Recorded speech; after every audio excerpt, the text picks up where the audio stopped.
नमस्कार, स्वागत है आप सभी का। आप देख रहे हैं स्ट्रेट लाइव। मैं हूं माधवी पांडे आपके साथ। शुरुआत करेंगे बिहार से। मुख्यमंत्री नीतीश कुमार ने कड़े मार्ग स्थित संकल्प से वर्ष 2025 में बाढ़ से प्रभावित परिवारों को डायरेक्ट बेनिफिट ट्रांसफर के माध्यम से सीधे उनके बैंक खातों में 7,000 रुपये प्रति परिवार की दर से अनुग्राहिक राहत की राशि का भुगतान का माउस क्लिक कर शुभारंभ किया है। आज 12 जिलों के 6,51,602 प्रभावित परिवारों को 7,000 रुपये प्रति परिवार की दर से 456 करोड़ 12 लाख रुपए का भुगतान किया गया है। कार्यक्रम के दौरान विकास आयुक्त सह आपदा प्रबंधन विभाग के अपर मुख्य सचिव ने जानकारी देते हुए बताया कि अगस्त माह में गंगा नदी के जलस्तर में अत्यधिक वृद्धि के कारण गंगा के किनारे स्थित 11 जिलों यथा भोजपुर, पटना, सारण, वैशाली, समस्तीपुर, बेगूसराय, लखीसराय, मुंगेर, खगड़िया, भागलपुर एवं कटिहार में बाढ़ की स्थिति उत्पन्न हो गई है। इससे पहले पड़ोसी राज्य में भारी वर्षा के कारण नालंदा जिले के 4 प्रखंडों के 8 पंचायतों में बाढ़ की स्थिति उत्पन्न हो गई थी। इस प्रकार कुल 12 जिलों में 66 प्रखंडों में लगभग 38 लाख आबादी बाढ़ प्रभावित हुई है और बाढ़ के दौरान अब तक 2.19 लाख पॉलीथीन शीट्स तथा 57,639 ड्राई राशन पैकेट वितरण किए गए हैं और 14 बाढ़ राहत शिविर चलाए जा रहे हैं, जिसमें लगभग 15,000 लोग रह रहे हैं। वहीं सामुदायिक रसोई केंद्र में अब तक लगभग 85 लाख लोग भोजन कर चुके हैं और शिविरों में मानव एवं पशु चिकित्सा के लिए भी सभी इंतजाम किए गए हैं। आपको बता दें कि कार्यक्रम के दौरान मुख्यमंत्री ने कहा कि हमने 13 अगस्त को बाढ़ प्रभावित जिलों के साथ समीक्षा बैठक की थी और 14 अगस्त को पटना, वैशाली, बेगूसराय एवं मुंगेर जिलों के बाढ़ग्रस्त क्षेत्रों का हवाई सर्वेक्षण कर स्थिति को जांचा था। हमने अधिकारियों को बाढ़ प्रभावित इलाकों में राहत एवं बचाव कार्य युद्ध स्तर पर चलाने के निर्देश भी दिए थे। साथ ही 20 अगस्त 2025 तक बाढ़ प्रभावित परिवारों को अनुग्राहिक राशि का भुगतान शुरू करने का भी निर्देश दिया था। सीएम नीतीश कुमार ने कहा कि मुझे खुशी है कि आज 12 जिलों के 6,51,602 प्रभावित परिवारों को 7,000 रुपये प्रति परिवार की दर से 456 करोड़ 12 लाख रुपए का भुगतान किया गया है।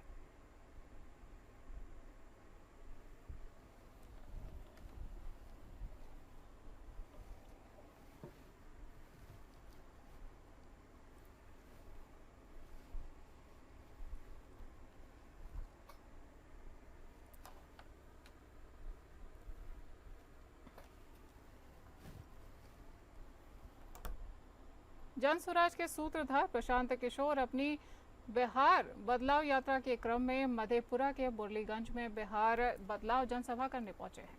परवा नवटोल हाई स्कूल मैदान में जनसभा को संबोधित करने के बाद उन्होंने पत्रकारों से भी वार्तालाप किया है। प्रशांत किशोर ने कहा कि बिहार की जनता को अब जन स्वराज के तौर पर नया विकल्प मिल चुका है।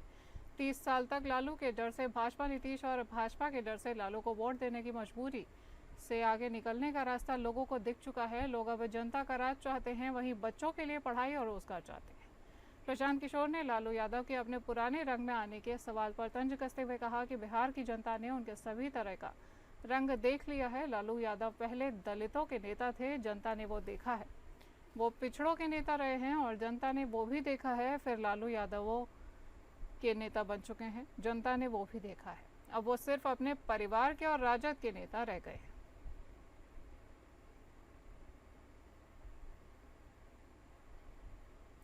आपको बता दें कि राजेश राम ने राहुल गांधी पर आरोप लगाया है। पूर्व प्रधानमंत्री राजीव गांधी की जयंती के अवसर पर पटना स्थित सदाकत आश्रम में कांग्रेस नेताओं ने उन्हें श्रद्धांजलि दी है और इस मौके पर वृक्षारोपण कार्यक्रम का भी आयोजन किया गया है। इसी दौरान प्रदेश अध्यक्ष राजेश राम, संजय बागची और अभय दुबे समेत कांग्रेस के कई नेता मौजूद रहे हैं। तेजस्वी यादव को मुख्यमंत्री चेहरा बनाए जाने के सवाल पर राजेश राम ने कहा कि पहले भाजपा अपने सीएम उम्मीदवार का नाम घोषित करे, उसके बाद महागठबंधन भी निर्णय लेगा। उन्होंने तंज कसा है कि अगर भाजपा चिराग पासवान को सीएम मटेरियल मानती है तो उन्हें घोषित करे। कांग्रेस प्रदेश अध्यक्ष राजेश राम ने कहा कि तेजस्वी यादव और राहुल गांधी की जोड़ी सब कुछ बयान कर रही है। ये तस्वीर आने वाले परिवर्तन की गवाही है और इसमें कोई संदेह की स्थिति नहीं है। प्रदेश अध्यक्ष राजेश राम ने एनडीए पर जमकर हमला भी बोला है। उन्होंने प्रधानमंत्री नरेंद्र मोदी के गयासी दौरे पर सवाल उठाते हुए कहा कि कहने को ये सरकारी कार्यक्रम है, लेकिन सरकार के खर्चे पर भाजपा का प्रचार किया जा रहा है। 2015 में बोधगया पर्यावरण चेतना सम्मेलन में पीएम ने गयासी को आध्यात्मिक राजधानी बनाने की बात कही थी, लेकिन आज बोधगया में पुराने पेड़ काटे जा रहे हैं और कोई देखने वाला नहीं है।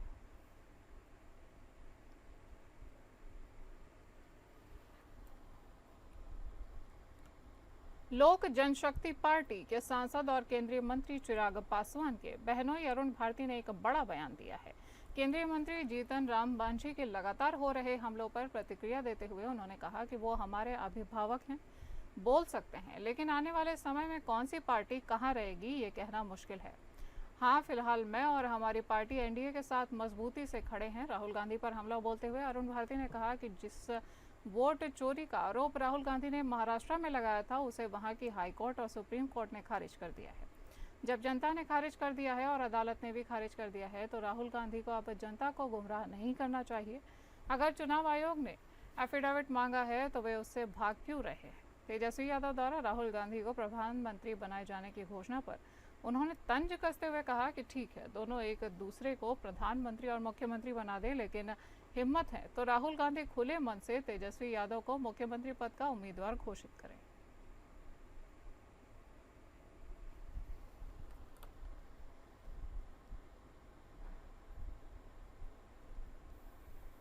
बात करेंगे सहरसा की, जहां बिहार सरकार के मद निषेध एवं निबंधन विभाग के मंत्री रत्नेश सादा, जो कि सोनवर्षा राज्य विधानसभा के विधायक हैं, उनकी बुखार की वजह से अचानक तबीयत बिगड़ गई है, जिसके बाद परिजनों द्वारा उन्हें सदर अस्पताल सहरसा में भर्ती कराया गया है, जहां डॉक्टरों की टीम की निगरानी में उनका इलाज चल रहा है। वहीं सिविल सर्जन खुद पूरे मामले की निगरानी में जुटे हुए हैं और इस बाबत मंत्री जी के बेटे की माने तो मौसम में बदलाव की वजह से तबीयत खराब हुई है, जिसके बाद सदर अस्पताल में उन्हें भर्ती कराया गया है और स्थिति अभी सामान्य बताई जा रही है। इलाज अभी जारी है। वहीं इस मामले में सदर अस्पताल के उपाधीक्षक ने कहा कि तेज बुखार था, जिस वजह से उनकी तबीयत बिगड़ी है। हालत अभी सामान्य है, हालांकि कुछ जांचें कराई जा रही हैं जिससे तबीयत बिगड़ने का कारण स्पष्ट हो सके।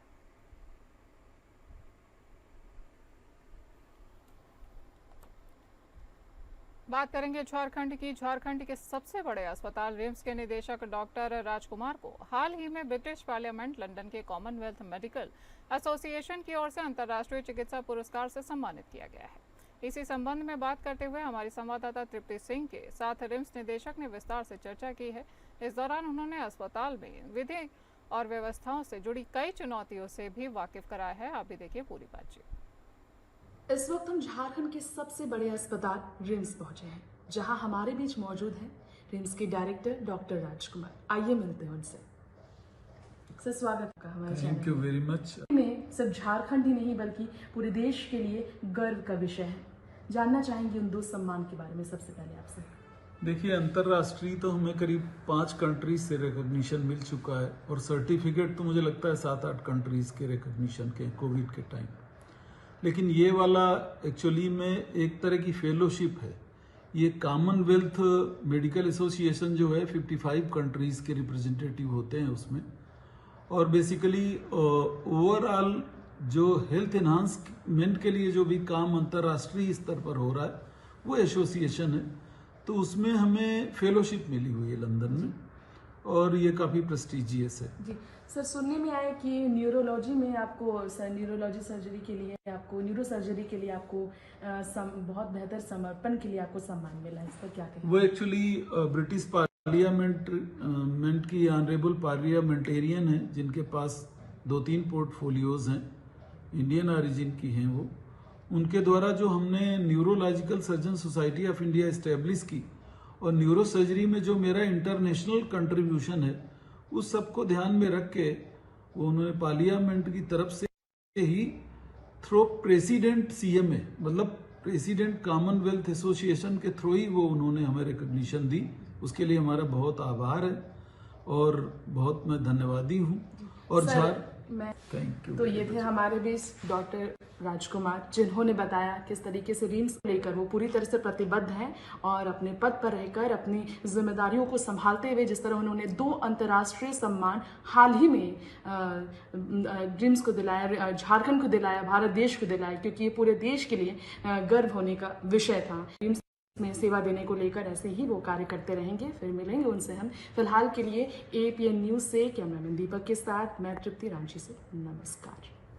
झारखंड पुलिस महानिरीक्षक अभियान डॉक्टर माइकल राज एस ने बीते 10 जून को नक्सल उन्मूलन संबंधित समीक्षा बैठक के क्रम में दिए गए निर्देशों के अनुपालन के संबंध में 19 अगस्त को पुलिस मुख्यालय स्थित सभागार में समीक्षा बैठक की। इस दौरान उन्होंने पलामू क्षेत्र में सक्रिय माओवादियों के विरुद्ध अभियान तेज करने के लिए निर्देश दिए हैं। तो वहीं पुलिस अधीक्षकों द्वारा इस साल में अभी तक जेल से बाहर जमानत पर छूटे सभी नक्सली एवं उनके सहयोगियों का सत्यापन के संबंध में जानकारी दी गई है, जिस पर उन सभी का नियमित रूप से निगरानी करने के लिए निर्देशित किया गया है। इसके साथ ही फरार नक्सलियों के विरुद्ध लंबित इश्तेहार और कुर्की जब्ती की समीक्षा की गई है और उनके विरुद्ध पुरस्कार प्रस्ताव समर्पित करने का भी निर्देश दिया गया है।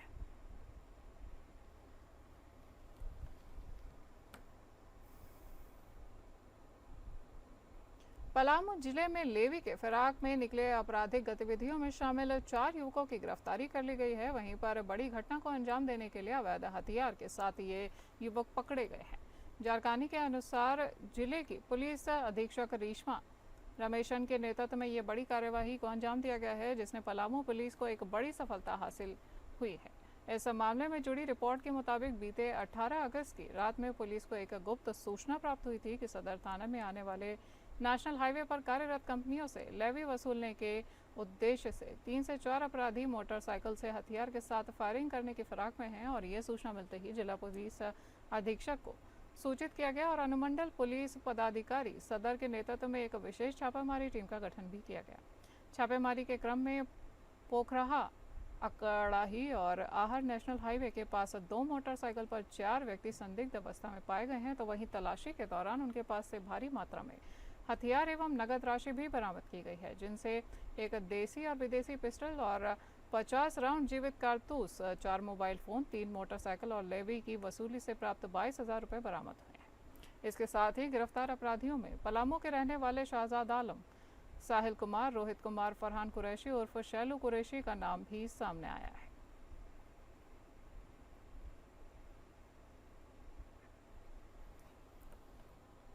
रांची जिला परिवहन पदाधिकारी अखिलेश कुमार की अध्यक्षता में समाहरणालय ब्लॉक ए सभागार में सभी बस संचालकों, झारखंड बस ऑनर्स एसोसिएशन और रांची जिला बस ऑनर्स एसोसिएशन, रांची जिला ऑटो एसोसिएशन तथा सभी टूर एंड ट्रैवल्स एजेंसियों के अध्यक्षों के साथ महत्वपूर्ण बैठक का आयोजन किया गया। बैठक में क्षेत्रीय परिवहन प्राधिकार, पुलिस, यातायात उपाधीक्षक एवं संबंधित पदाधिकारी भी उपस्थित थे और इस दौरान वाहनों में सुरक्षा मानकों का पालन सुनिश्चित करने के संबंध में स्कूल बसों, ऑटो और अन्य सार्वजनिक परिवहन वाहनों की सुरक्षा व्यवस्था की समीक्षा करते हुए कई आवश्यक दिशा निर्देश भी दिए गए हैं। तो वहीं कर बकाया भुगतान कर, प्रमादी वाहनों के बकाया कर के भुगतान को नियमित करने और इस प्रक्रिया को सुचारू करने के उपायों पर विचार विमर्श करते हुए सुनिश्चित रूप से वाहन मालिक से वसूलने का निर्देश भी दिया गया है। इसके साथ ही अनाधिकृत अवैध काला फिल्म में अनाधिकृत बोर्ड के उपयोग पर रोक लगे और इसके उल्लंघन पर भी कड़ी कानूनी कार्यवाही करने के निर्देश दिए गए हैं।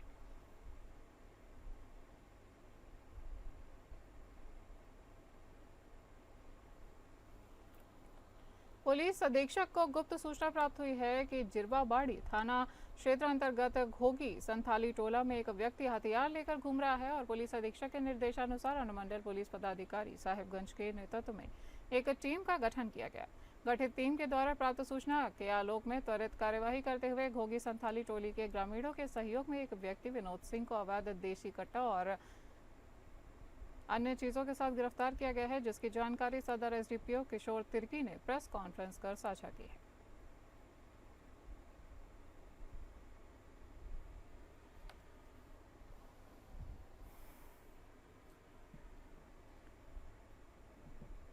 आपको बता दें कि पुलिस अधीक्षक को गुप्त सूचना प्राप्त हुई है कि जिरवाबाड़ी थाना क्षेत्र अंतर्गत गोगी संथाली टोला में एक व्यक्ति हथियार लेकर घूम रहा है और पुलिस अधीक्षक के निर्देशानुसार अनुमंडल पुलिस पदाधिकारी साहिबगंज के नेतृत्व में टीम का गठन किया गया है और उचित कार्यवाही भी की गई है। छत्तीसगढ़ के राजभवन में आज मंत्रिमंडल विस्तार कर दिया गया है और कैबिनेट में 3 नए मंत्रियों की एंट्री हुई है, जिन्हें राज्यपाल ने पद एवं गोपनीयता की शपथ दिलाई है। राज्यपाल रमेन डेका ने आज राजभवन के छत्तीसगढ़ मंडपम में गजेंद्र यादव, राजेश अग्रवाल एवं गुरु खुशवंत को मंत्री पद एवं गोपनीयता की शपथ दिलाई है। इस अवसर पर मुख्यमंत्री विष्णुदेव साय, उप मुख्यमंत्री अरुण साव एवं विजय शर्मा, विधानसभा अध्यक्ष डॉक्टर रमन सिंह, मंत्रिपरिषद के सदस्यगण, विधायकगण, जनप्रतिनिधिगण तथा वरिष्ठ प्रशासनिक अधिकारीगण उपस्थित रहे हैं। नवनियुक्त मंत्रियों को बधाई देते हुए सीएम ने कहा कि अब आने वाले दिनों में और अच्छे से कार्य करेंगे। नवनियुक्त मंत्रियों ने पार्टी के प्रति धन्यवाद जताते हुए कहा कि वो जिम्मेदारी मिली है उसको पूरी निष्ठा से निभाएंगे।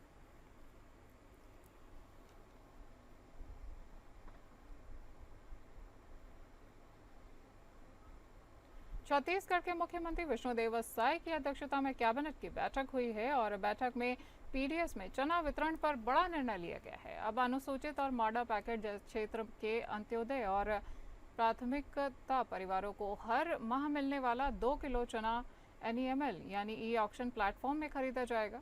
वहीं जुलाई से नवंबर 2025 तक चना नहीं पाने वाले हितग्राहियों को दिसंबर 2025 तक पूरा चना मिलेगा। IT और ITS उद्योग को बढ़ावा देने के लिए कैबिनेट ने 90 एकड़ जमीन रियायती प्रीमियम दर का आवंटित करने का निर्णय लिया है और इसमें रोजगार के अवसर भी बढ़ेंगे। वहीं निवेश आकर्षित होगा और नवा रायपुर में शहरीकरण की रफ्तार भी इससे तेज होगी।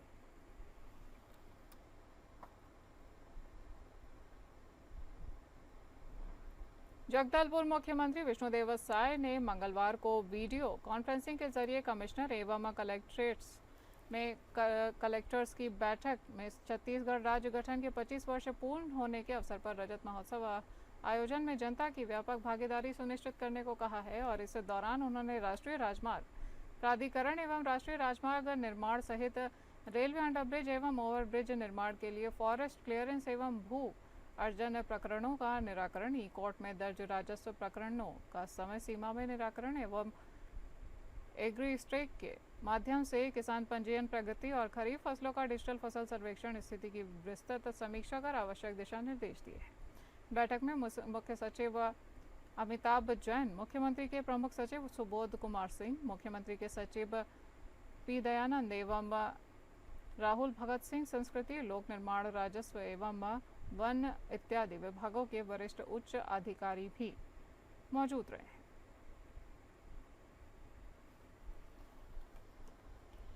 छत्तीसगढ़ बीजेपी में प्रदेश संगठन का विस्तार पिछले कुछ दिनों से तेज हुआ है और आज नवनियुक्त तीनों महामंत्रियों ने पूजा पाठ कर पदभार भी ग्रहण कर लिया है। पदभार ग्रहण के समय बीजेपी प्रदेश अध्यक्ष किरण सिंहदेव और संगठन महामंत्री पावन साय भी वहां पर मौजूद रहे। प्रदेश अध्यक्ष ने सभी को बधाई देते हुए कहा कि बीजेपी के संगठन की काफी अहम भूमिका है और नए पदाधिकारियों के साथ आने वाले दिनों में पार्टी संगठन को मजबूत करेंगे। नवनियुक्त महामंत्री यशवंत जैन ने कहा कि पार्टी ने जो जिम्मेदारी उनको सौंपी है उसे वो पूरी निष्ठा के साथ में निभाएंगे।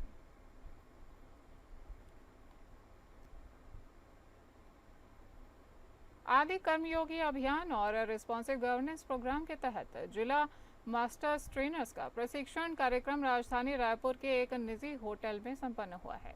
प्रशिक्षण कार्यक्रम के द्वितीय चरण में भारत सरकार के जनजातीय विभाग के राज्य मंत्री दुर्गादास उइके और छत्तीसगढ़ के कैबिनेट मंत्री रामविचार नेताम भी शामिल हुए हैं। कार्यक्रम को लेकर दुर्गादास उइके ने कहा कि जनजातीय समाज के विकास में छत्तीसगढ़ के साथ पूरे भारत में जनजातीय समाज के विकास को लेकर प्रधानमंत्री नरेंद्र मोदी पूरी तरह से गंभीर हैं और कार्यभार भी संभाल रहे हैं। वहीं इस कार्य को ईश्वरीय कार्य मानकर आप आगे बढ़ें और जरूरतमंद लोगों तक योजनाओं को ले जाएं और उनको योजनाओं का लाभ भी दिलवाएं। मंत्री रामविचार नेताम ने कहा कि ऐसा पहली बार हुआ है कि 100 प्रशिक्षकों के लिए केंद्रीय मंत्री दुर्गादास उइके, केंद्रीय राज्य मंत्री जनजातीय कार्य मंत्रालय ने अपनी उपस्थिति दर्ज कराई है और ये साबित कर दिया है कि ये कार्यक्रम कितना महत्वपूर्ण है।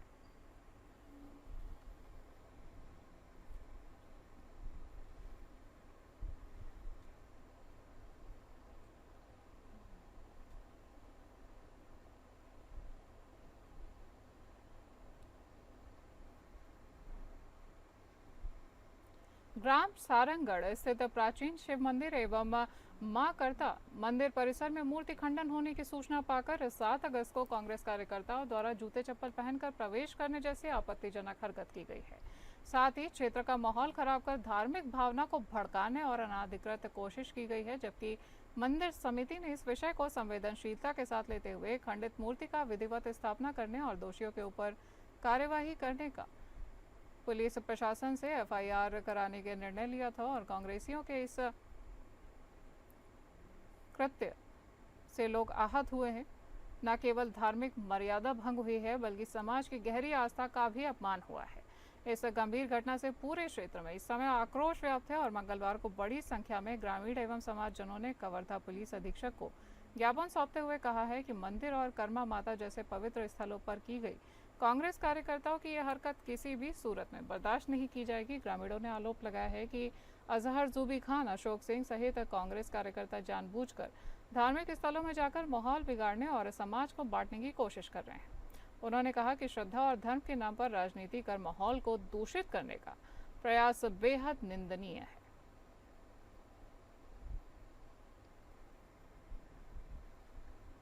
कोई भी पालक अपने बच्चों को किसी आश्रम में इस उम्मीद से दाखिला दिलाता है कि उस बच्चे का भविष्य सुंदर हो, बच्चा जवाबदार बन सके, साथ ही पालक ना हो तो बच्चे अधीक्षक को अपना पालक के रूप में देखते हैं और अधीक्षक ही अपने बच्चों को इन बच्चों की तरह देखभाल करते हैं। वहीं मडानार के शासकीय बालक आश्रम में अधीक्षक कई दिनों से नदारद रहते हैं। मन किया तो अपने घर नारायणपुर से आना जाना भी करते हैं।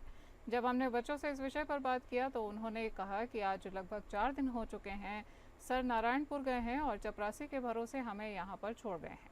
जब हमने आश्रम की चपरासियों से बात की तो उनका कहना था कि सर छुट्टी पर गए हैं और ये सारे बच्चे चपरासी के भरोसे यहाँ पर रहते हैं। यदि कभी कोई घटना घटती है ऐसे में इसका निराकरण कैसे किया जा सकता है, इसका भी कुछ पता नहीं।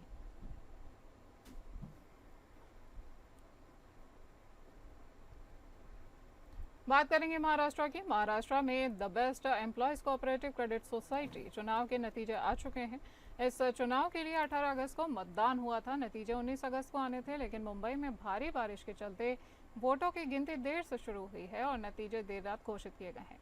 इस चुनाव में उद्धव ठाकरे और राज ठाकरे को करारा झटका लगा है। वहीं दोनों गुटों को एक भी सीट नहीं मिल पाई है। बीईएसटी कर्मचारी सहकारी क्रेडिट सोसाइटी का यह चुनाव पहली बार ठाकरे बंधुओं की ताकत का टेस्ट माना जा रहा था, लेकिन नतीजे उनके खिलाफ गए हैं और दोनों पूरी तरह से क्लीन बोल्ड हो चुके हैं। चुनाव परिणामों में अन्य गुटों को बढ़त मिली है और ठाकरे परिवार के लिए यह हार एक बड़ा राजनीतिक संकेत माना जा रहा है। अब देखना यह होगा कि आने वाले दिनों में अपनी रणनीति में ये क्या बदलाव करते हैं और इस हार से क्या सबक लेते हैं।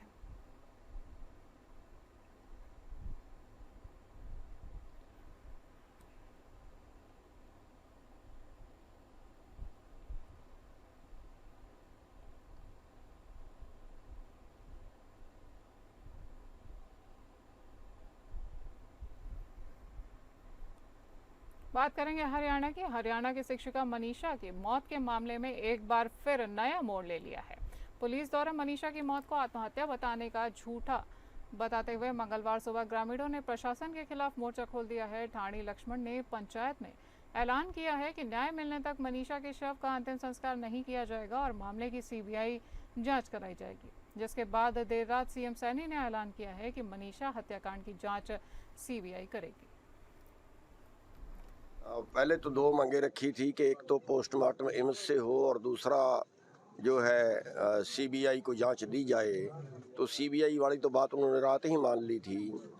एक बात पे पेच फंस गया था कि वो कह रहे थे कि जो पहले वाले सैंपल हैं वही हम एम्स में भेज दें।